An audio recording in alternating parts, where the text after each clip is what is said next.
We're joined now by Miami Herald World editor John Yearwood. He's here to get us caught up on national and international news.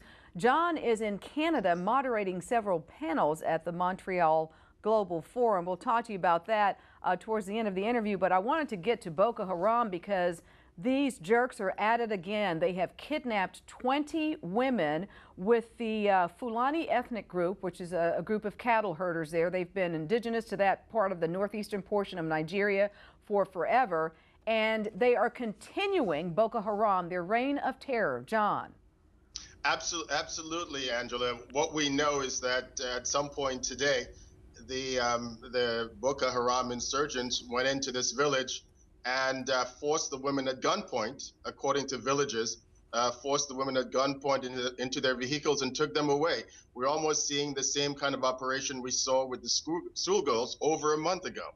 And as you know, clearly the schoolgirls are still missing, and we can only hope that these women will be found soon.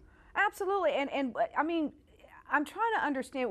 First of all, no one has taken responsibility for this. There is that. But we're not stupid enough. You know, we understand this is probably Boko Haram. 20 women, what is it they're doing? What is their end game? It's difficult to understand. Yeah. Well, all indications, as you said, clearly point to the fact that, to the belief anyway, that Boko Haram is behind this latest abduction of the women.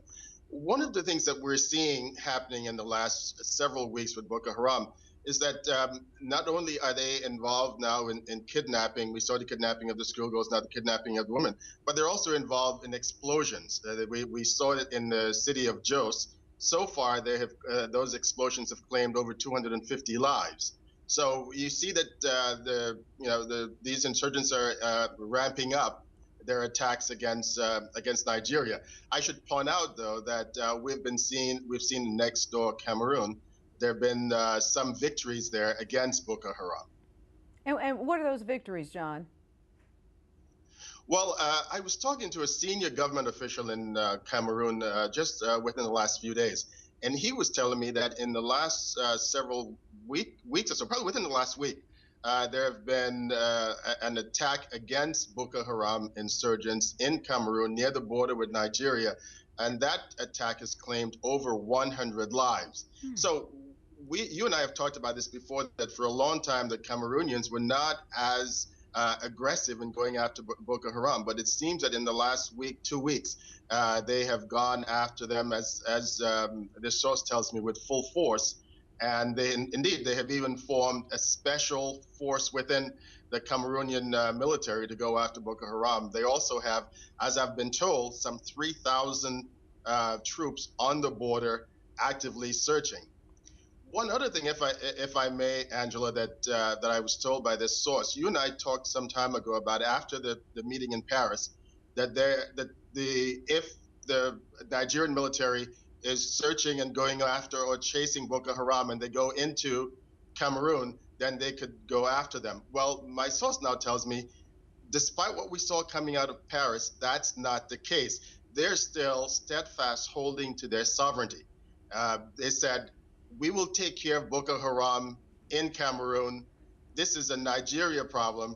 Nigeria needs to take care of Boko Haram in Nigeria. If they come into Cameroon, we'll take care of them. Which also brings up that whole issue that we've also talked about, the whole communication and at some level, distrust between some of the countries involved in this campaign against insurgents.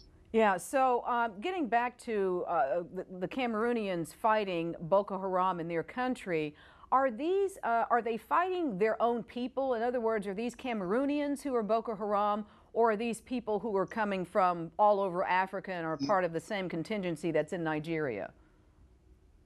It's part of the same contingency. And he told me that something that's very interesting, and it points up how porous the border is. In fact, at one point we were talking, and he says, if you take one step to the right, you're in Nigeria. You take one step to the left, you're in Cameroon. And the border is about 2,000 kilometers. So, and he says that the people go back and forth without security, without any problems. And one of the big issues that they have to face is the belief that when Boko Haram insurgents move cross that border or step over the border and are in Cameroon, they then disappear into many of the villages, because then he says, look, if they change clothes and start interspersing themselves with the people in many of these villages, how can we tell who's Boko Haram and who's not? So that points out how difficult the mission is that they are faced with. But however, they said that they have been able to score some victories against, and they've gotten very aggressive.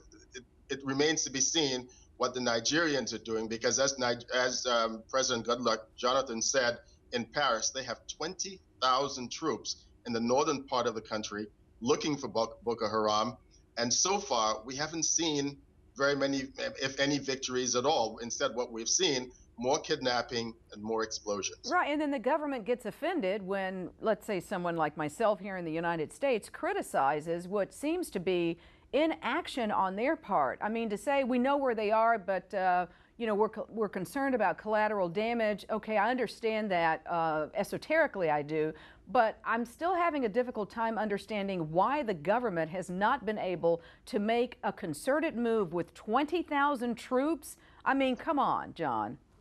Yeah, you would think that they would be, and it isn't just the troops, Angela. They also have the help of the Americans, the help of the British, the French, the Israelis, and others who are helping.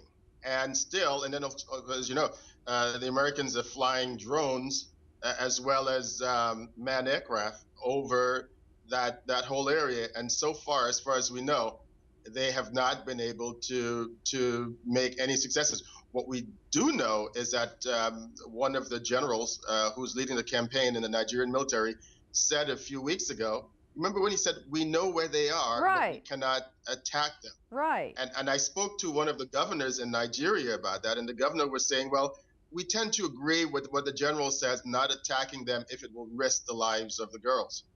Well, John, thanks for keeping us on top of this story. And, you know, we do know that the International Coalition, they will be meeting again in July in London this time. And I think they're going to have to really sit down and assess where they are on this matter, because it just doesn't appear we've been able to make any headway. These 276 or however many it's subtracted now, these young girls are still missing, and they are just adding to their atrocities right now. These are terrorists to the nth degree. John Yearwood, world editor of the Miami Herald, in Canada right now at the Montreal Global Forum, doing something he does very well, which is moderating panels. My friend, thank you so much. We will talk to you very soon. Absolutely. Thank you very much, Angela. Anytime.